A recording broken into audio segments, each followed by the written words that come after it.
Alltså vi har ju inte så här kändisbevakning på alla våra restauranger hela tiden. Och vad jag förstår så är det ingen som har uppmärksammat hans eventuella närvaro på restaurangen när han var där.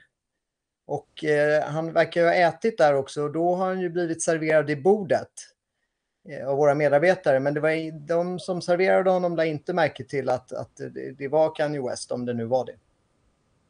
Men om det var Kanye West, vad skulle det betyda för er att ni har haft en superstjärna på besök? Ja, alltså vi kommer ju aldrig mer städa den restaurangen, tror jag.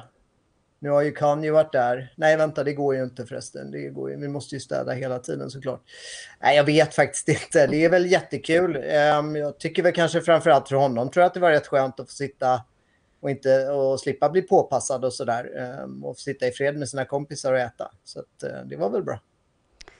Vi har uppgifter här på att han ska ha beställt en Chicken Tasty och Company med medium pommes och en stor chokladmilkshake, 3 pack hot wings och 6 dipsåser barbecue. Vad tänker du om den beställningen?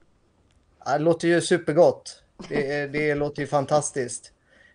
Där var ju en del saker som han inte kan hitta på McDonald's i USA också. Så att jag hoppas att han hade en bra måltid.